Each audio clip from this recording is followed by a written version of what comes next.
దుర్గాప్రసాద్ గారు, మీ వర్షన్ ఏంటి? దగా ఎవరి హయాంలో, ఎవరి ప్రభుత్వ హయాంలో, అంటే పార్టీలను పక్కన పెడితే ఏ ప్రభుత్వంలో అన్యాయం జరిగింది యువకులకు ముఖ్యంగా? సార్ ఖచ్చితంగా వాళ్ళ గవర్నమెంట్ లో ఎన్నిసార్లు ఇలాంటి చేసి నిర్వహించేస్తున్నానండి, చెప్పలేరు. వాళ్ళ దగ్గర సమాధానం లేదు. ఆయన చెప్తున్నారు 1,50,000 పోస్టులు ఉంటే కేవలం 16,000 ఫిల్ చేశారు అంటున్నారు. వాళ్ళు అది కూడా చేయలేదు కదా సార్. వాళ్ళు చేసినవి ఏమీ లేవు. వాళ్ళు చెప్తున్నారు ఇవాళ 15,000. కానీ ఇప్పుడే మనకి వారు చెప్పారు, విజయభాస్కర్ గారు, ప్రభుత్వ ఉద్యోగాలు జగన్మోహన్ రెడ్డి గారి హయాంలో 6 లక్షలకు పైగా మేము ఇచ్చాము, సచివాలయ వ్యవస్థలు కావచ్చు, అవన్నీ కూడా వాళ్ళు చెప్తున్నారు. కానీ మీరు మెగా డిఎస్సి అని చెప్పి 16,000 మాత్రమే ఇచ్చారు అని అంటున్నారు కదా, దానికి మీ సమాధానం ఏంటి? సార్ వాళ్ళు 6 లక్షలు ఎక్కడ ఇచ్చారు సార్? వాలంటీర్లు కూడా లెక్కేసుకుని ఇస్తున్నారు. వాలంటీర్లను కూడా 10 లక్షలు అవుతారండి దుర్గాప్రసాద్ గారు. వాలంటీర్లు ప్లీజ్ లేదు సార్, మీరు తీసుకొచ్చింది, మీరు ఇచ్చింది 4 దేశాల గవర్నమెంట్ లో వాలంటీర్ వ్యవస్థను తీసుకొచ్చేది చెప్తే ఎవరికి ఉద్యోగాలు ఇచ్చింది లేదు సార్. సార్ నిజంగా వాళ్ళు ఇచ్చుంటే ఈరోజు 1,50,000 మంది బ్యాలెన్స్ ఎందుకుంటారు సార్? వాళ్ళ దాంట్లోనే ఫిల్ అయిపోతారు కదా, ఇక్కడ దాకా రారు కదా, వాళ్ళు జాయిన్కి ఎవరు ఉండేవాళ్ళు కాదు. అంతే కదా వాళ్ళు చెప్పిన దానికి అర్థం. ఇప్పుడు నిజంగా వాళ్ళ గవర్నమెంట్ లో 6 లక్షల మందికి జాబ్ ఇచ్చుంటే ఇవాళ 1,50,000 మంది టీఎస్సీ కోసం ఎందుకు ఎదురు చూస్తున్నారు సార్? వీళ్ళందరూ ఎక్కడి నుంచి అంటే ఈ 1 year లో 1.5 year లో 1,50,000 మంది వచ్చేసారంటారా?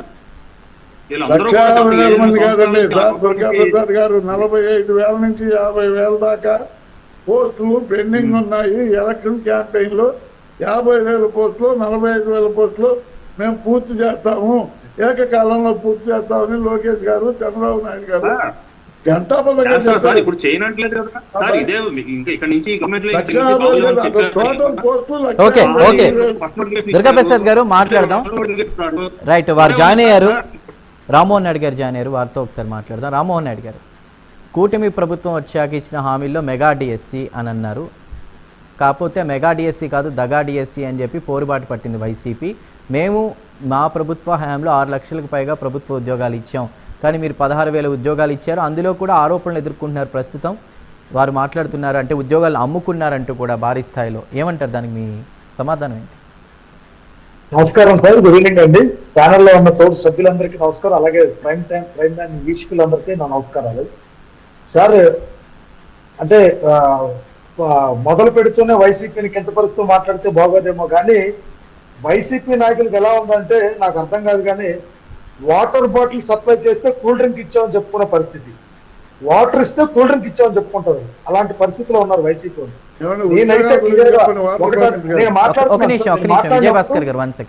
దయచేసి ఎవరు మాట్లాడితే డిస్టర్బ్ చేయకండి. నేనేం చెప్తున్నానంటే వైసీపీ గవర్నమెంట్ 5 సంవత్సరాలు ఈ రాష్ట్రంలో అధికారంలో ఉన్నారు. గౌరవంగా ముఖ్యమంత్రి జగన్మోహన్ రెడ్డి గారిని ఈ రాష్ట్ర ప్రజలు ఎన్నుకున్నారు.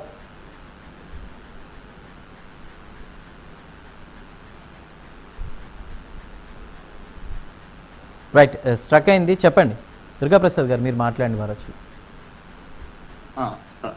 వీళ్ళు చెప్తున్నారు కదా జాబులు అమ్ముకున్నారు అంటారు కదా, అంటే కేవలం వాళ్ళు చెప్పేది 240 స్పోర్ట్స్ కోటాలోనే అమ్ముకోవాలని. అమ్ముకోవాలి 15,000 అమ్మొచ్చు, దానివల్ల మన రెస్టారెంట్ బాగుపడిపోద్ది. వీళ్ళు చెప్పేవన్నీ సార్ మన వ్యవస్థలే చాలా స్లోగా పనిచేస్తాయి. అంటే వ్యవస్థ అంటే ఒక ఆర్గనైజేషన్, ఒక గవర్నమెంట్ నడపాలంటే చాలా కష్టం అండి. ఇప్పుడు 16,000 ఉద్యోగాలు తీయాలంటే అది చాలా శ్రమతో కూడిన పని. దానికి ఒక సిస్టము, ఒక టైము, అంతా ప్రాసెస్ అనేది చాలా స్లో జరుగుతుందండి.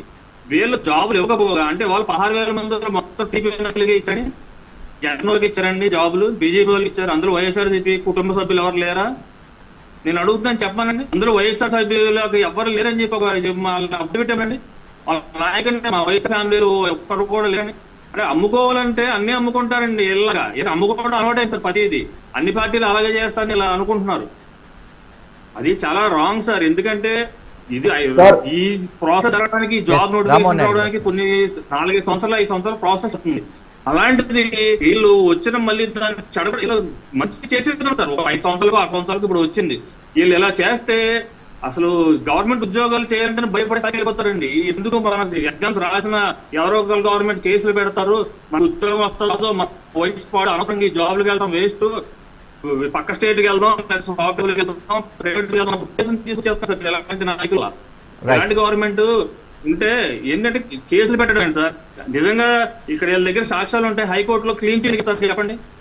వీళ్ళ దగ్గర సాక్ష్యాలు రైట్ రైట్ రైట్ మాట్లాడదాం. దుర్గా ప్రసాద్ గారు one second right. Rammohan Naidu గారు ఒక్కసారి మీది సిగ్నల్ ఒకసారి చెక్ చేసుకోండి. ఒక స్మాల్ బ్రేక్ తీసుకుని వస్తే ఆ బ్రేక్ తర్వాత డిస్కస్ చేద్దాం.